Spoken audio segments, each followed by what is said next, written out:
Good morning and welcome to Thoughts and Updates in this bright, sunny Sunday morning, the first one in May here in Scotland. It's been another week of lockdown, another week of attempting to amuse yourself whilst not going out and attempting to spread the infection round about, and a week of contrasting leadership. One of the things that I was reading yesterday was, in fact, there were a couple of articles yesterday which were very, very interesting. One was telling us all that because of the way that Donald Trump in America is handling the crisis, Boris Johnson in the United Kingdom looks good, despite the fact that there are so many, many questions being asked over leadership and the way in which he has conducted himself and his government during this particular period of time. In fact, there's a lot of people who are looking at his cabinet at the moment and suggesting this may be the poorest cabinet that we have had for some considerable time. Within the United Kingdom, the second article that I read yesterday about it all was contrasting with the 1957 flu epidemic, which was handled by a newly elected Conservative government under Harold Macmillan, who also, like Boris Johnson, likes sweeping positive statements and not necessarily backing up with much that was by way of substance. And it means that the parallels that can be drawn allow us to believe that within a 5-year period there's a possibility that a Conservative government may be gone, that this pandemic may sweep in not only appalling statistics and terrible deaths, it may also usher in a new dawn of a different type of politics and a different type of government in the United Kingdom.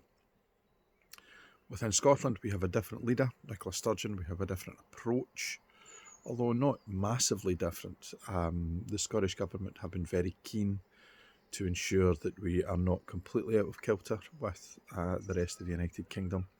But if we need to be, there is absolutely no issue or problem with that. So that down south we're hearing that there are people wanting the lockdown to come to an end, mainly business leaders, people who are not making money, whose companies are and struggling and potentially going to the wall, and there's a lot of sympathy for that.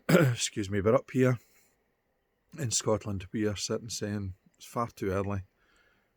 We're not as over the first wave as people think we are.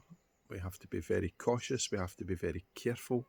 The measures we put in place are working. So if they're working, why is it that we want to abandon them? Because the consequences of doing things wrong in this are really devastating, not just for the economy, but also for individuals and families and the loved ones that end up dying. America and the United Kingdom are about to become the world leaders in COVID-19 deaths. How can that be a positive? How can that be a good thing? It is a shame,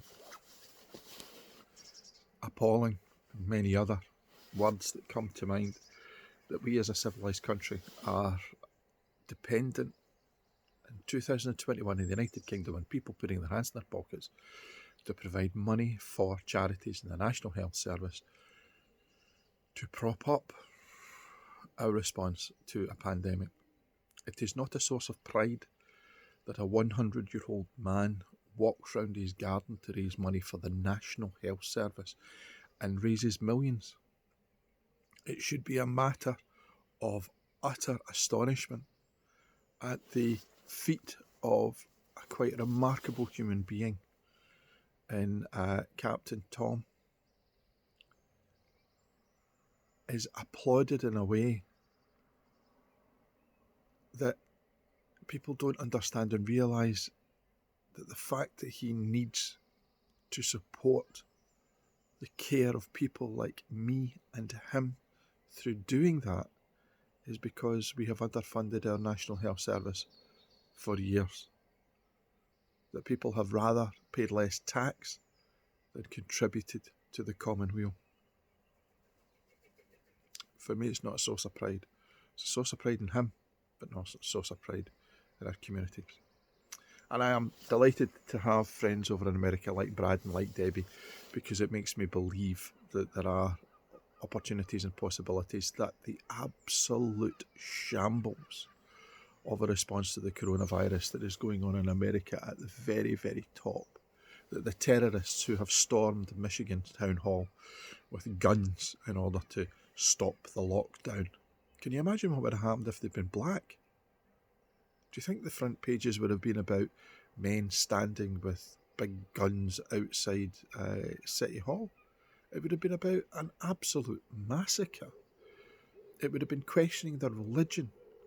The reporting of these utter terrorists, these idiots,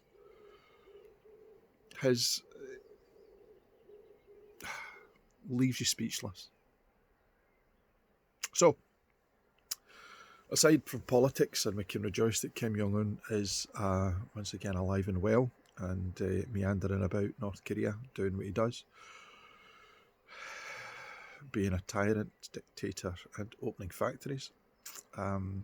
It's been a week again in lockdown where I've done a bit of writing.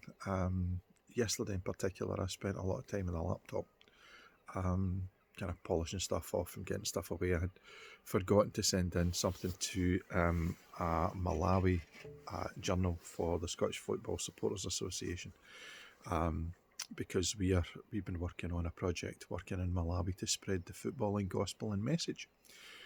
We're perhaps more likely to get a positive response in deepest, darkest Africa than deepest, darkest Hampden.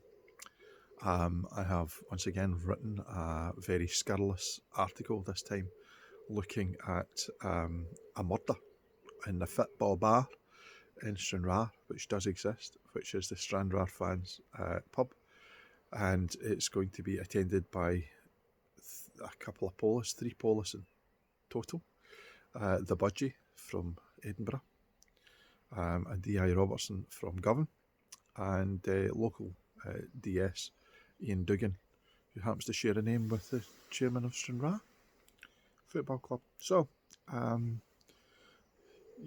soon up on the SFSA website, you can see whether or not the murder gets solved. There is an appearance by a certain Findlay from Couldn't So, alongside that, my article this week was looking at league reconstruction, which is a hot topic, and who's been missed out. The players have had the moan because they've not been talked about, talked to, discussed, or had any kind of input. And neither really have the fans. Supporters Direct Scotland are the appointed and anointed fans organisation. The Scottish Football Supporters Association are the rebels, and we quite like that, I think, because we are not beholden to anybody, and we don't take any money off the Scottish Football Association or anyone else in order to exist. So, said for that, for Fringe Review, not last week, I think the week before, I had written about a young actress called Sia Omuba. I hope I've pronounced that right. Apologies to all if I have not. She was an actress who acted with my son, Kieran, in a play that was down in Bristol and in Wales and also in London. She had many years ago tweeted, because she's a very forthright Christian, a very deeply religious woman, brought up by a pastor father, and she had tweeted that homosexuality was wrong, and she got a part in the play Colour Purple playing Celie, who was a lesbian, and the organisation that were behind the whole project didn't know this, and she was outed by a fellow actor from another play in London. Why? I can only believe that was because he felt that it was right and proper to do so because of the part she was playing and how iconic Celie is from Colour Purple in the LGBT community. And here was somebody playing the part who was homophobic. Now, CA held on to her views. She didn't change them. She didn't apologise for them. She said, that's the view that I had then, and She gets sacked from the role. She gets sacked by her agents. She's sued. She's got a settlement with one. She's to go into court for another. And the reason that the whole thing flared up again was because her court date was postponed because of the coronavirus pandemic. And I wrote about her because I abhor her views. My son is openly gay. He had no inclination or that was her view when he worked with her. And in fact, just before the news broke, he had been to see her in London and had spent time with her and had absolutely no inclination that she felt about him any differently to anybody else who was straight. But she's lost her career. She's lost her agent. She'll probably never work again. And she's a very bright young thing. And although I abhor her views, I wondered whether or not it was right that her past should come back and haunt her. And in fact, her views should haunt her now. I'm not so sure. I am not so sure. And it concerns and worries me that if we do look into our past and we find views, even if we still hold them, that they would have such a devastating effect. It is an invisible pressure on democracy. I've also been working away on a lot of boxing stuff. I wrote about the Nicaraguan card last Saturday, which happened with face masks on, face masks off, if you were fighting, and social distancing and temperatures being taken in the weigh-in and so on, which I found a little eerie. It was like there was some kind of Hollywood film going on in Managua when I saw the stills. Also, Claudia Ferenczi, who is a Slovakian female journey fighter, was my unsung hero of the week. A female fighter who has got over 100 fights under her belt, 27 years old. Not fought great names, but she's toured Europe all over the place and even fought in India against the Commonwealth bronze medalist. An interesting, fascinating young woman. For Ringside Report this week for Brad, what I've been doing is looking at Julian Solis, a Puerto Rican fighter, very popular, fought and won a world title, is one of three brothers who fought for world titles. He's the only one of three who actually achieved it. One lost to Pedrosa, one lost to Hector Macho Camacho, who had looked at for Brad a few months ago. Fascinating. Again, I love doing these things for Brad. He sends me the names and I go in deep dive and have a wee look, and it's great fun. And he's given me some more, one of which is my near neighbour, which I'm looking forward to eventually digging through and getting to. So, for Ringside Report, that was fascinating good. I've also done a wee bit more work in the Olympic stuff I was talking about last week, and did a new piece, something that I've been working on for a wee while and looking at, which is I'll pick a round in a fight and I'll describe it. I'll describe the whole hoo-ha round about it, but can you work out which fight it is?